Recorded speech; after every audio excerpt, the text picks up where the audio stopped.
नमस्कार। कभी लोकसभा की कार्यवाही के बारे में सोचिए। वो गहमा गहमी तीखी बहस से कानून बनते हुए देखना। इस सब के बीच एक ऐसी शख्सियत होती है जो पूरे सदन को चलाती है, जो कि अंतिम अथॉरिटी है। जी हाँ, वो है लोकसभा के अध्यक्ष यानी स्पीकर। तो आज हम इसी बहुत ही महत्वपूर्ण पद की गहराइयों को समझने वाले हैं। तो आज हम क्या क्या देखने वाले हैं? सबसे पहले हम ये जानेंगे कि स्पीकर को सदन का संरक्षक या गार्डियन ऑफ द हाउस आखिर कहते क्यों हैं। फिर देखेंगे कि उनका चुनाव कैसे होता है और उनका कार्यकाल कितना लंबा होता है। उसके बाद हम उनकी शक्तियों की दुनिया में गोता लगाएंगे, ये समझेंगे कि उनकी निष्पक्षता कैसे सुनिश्चित की जाती है, और हाँ, आखिर में उनकी तुलना राज्यसभा के सभापति से भी करेंगे। तो चलिए शुरू किया जाए। तो सबसे पहला और सबसे बड़ा सवाल यही है कि भारत की इतनी व्यस्त और हलचल भरी लोकसभा में व्यवस्था आखिर बनी कैसे रहती है। सोचकर देखिए, जब सैकड़ों सदस्य एक साथ अपनी बात रखना चाहते हों तो उस कार्यवाही को कंट्रोल कौन करता है? और इसका जवाब है लोकसभा के अध्यक्ष। उन्हें एक तरह से निचले सदन का सर्वोच्च संवैधानिक स्विच बोर्ड कहा जा सकता है। मतलब एक ऐसा सेंट्रल पॉइंट जहां से सदन की पूरी कार्यवाही को कंट्रोल और डायरेक्ट किया जाता है।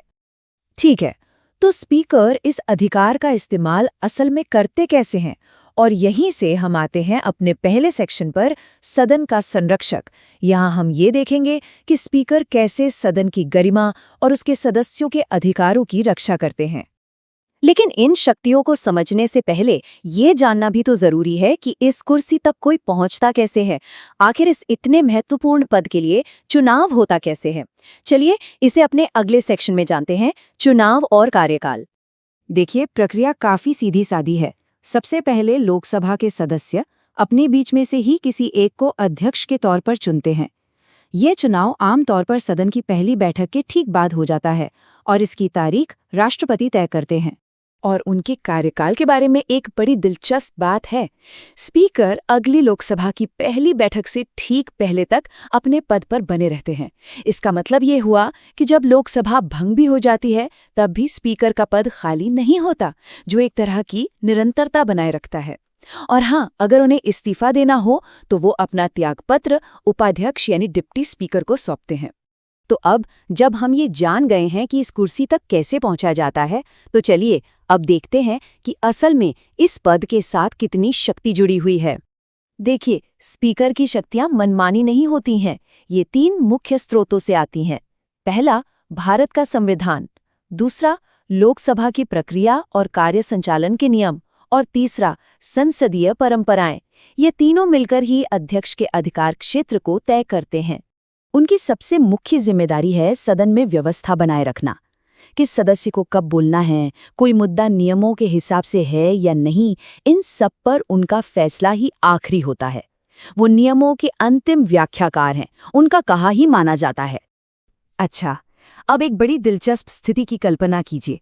मान लीजिए किसी बिल पर वोटिंग हो रही है और वोट पक्ष और विपक्ष में बिल्कुल बराबर पड़ते हैं, टाई हो जाता है। तब क्या होता है?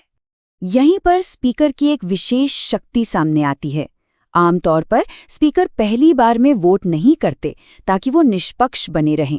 लेकिन जब वोट बराबर हो जाएं, तो उस गतिरोध को तोड़ने के लिए वो अपना निर्णायक मत यानी कास्टिंग वोट डालते हैं। स्पीकर की एक और बहुत बड़ी और खास शक्ति धन विधेयकों यानी मनी बिल से जुड़ी है। कोई विधेयक धन विधेयक है या नहीं, ये तय करने का अंतिम अधिकार सिर्फ और सिर्फ स्पीकर के पास होता है। और ये एक बहुत महत्वपूर्ण जिम्मेदारी है जिसका वित्तीय कानूनों पर गहरा असर पड़ता है। और पता है, उनके फैसले को और भी ज्यादा निर्णायक क्या बनाता है? ये कि अध्यक्ष के इस फैसले को किसी भी अदालत में चुनौती नहीं दी जा सकती। इस मामले में उनका कहा हुआ शब्द ही अंतिम कानून है। इसके अलावा भी उनकी कुछ और महत्वपूर्ण शक्तियां हैं, जैसे कि जब किसी बिल पर दोनों सदनों में गतिरोध होता है तो राष्ट्रपति एक संयुक्त बैठक बुलाते हैं और उसकी अध्यक्षता स्पीकर ही करते हैं। साथ ही दलबदल विरोधी कानून के तहत किसी सदस्य की अयोग्यता पर भी आखिरी फैसला वही करते हैं। इतनी सारी शक्तियों को एक व्यक्ति के हाथ में देखकर एक सवाल जरूर उठता है, क्या चीज स्पीकर को निष्पक्ष रहने के लिए सुनिश्चित करती है? और यही सवाल हमें हमारे अगले और शायद सबसे महत्वपूर्ण सेक्शन पर लाता है, निष्पक्षता सुनिश्चित करना। हमारे संविधान ने अध्यक्ष को राजनैतिक दबाव से बचाने के लिए कई सुरक्षा कवच दिए हैं, जैसे कि उनका वेतन भारत की संचित निधि से आता है, जिस पर संसद में सालाना वोटिंग नहीं होती। उनके आचरण की चर्चा या आलोचना सदन में नहीं की जा सकती, सिवाय उन्हें हटाने के प्रस्ताव के। और उन्हें हटाना भी आसान नहीं है। इसके लिए सदन के सभी तत्कालीन सदस्यों के प्रभावी बहुमत से एक प्रस्ताव पारित करना जरूरी होता है। अध्यक्ष की भूमिका को और बेहतर ढंग से समझने के लिए चलिए उनकी तुलना ऊपरी सदन यानी राज्यसभा के सभापति से करते हैं। यहाँ अंतर बिल्कुल साफ है। अध्यक्ष लोकसभा का सदस्य होता है, जबकि राज्यसभा के सभापति, जो भारत के उपराष्ट्रपति होते हैं, वो सदन के सदस्य नहीं होते। धन विधेयक को प्रमाणित करने की शक्ति केवल अध्यक्ष के पास है, सभापति के पास नहीं, और संयुक्त बैठक की अध्यक्षता हमेशा अध्यक्ष ही करते हैं। हाँ, एक समानता ये है कि दोनों ही केवल तय होने पर अपना निर्णायक मत डालते हैं। तो आखिर में सब कुछ इस एक बात पर आकर टिक जाता है। अध्यक्ष सदस्यों के, पूरे सदन के और उसकी समितियों की शक्तियों और विशेषाधिकारों का संरक्षक होता है। ये एक वाक्य ही उनकी जिम्मेदारी के विशाल दायरे को पूरी तरह से समझा देता है। तो आज की इस पूरी चर्चा को इस एक सवाल के साथ खत्म करते हैं। जब संविधान ने इतनी अपार शक्ति और सुरक्षा दी है, तो स्पीकर की निष्पक्षता की अंतिम गारंटी क्या है? क्या ये केवल संवैधानिक प्रावधान है, या फिर संसदीय परंपरा और व्यक्तिगत विवेक भी उतना ही महत्वपूर्ण है? इस पर जरूर सोचिएगा।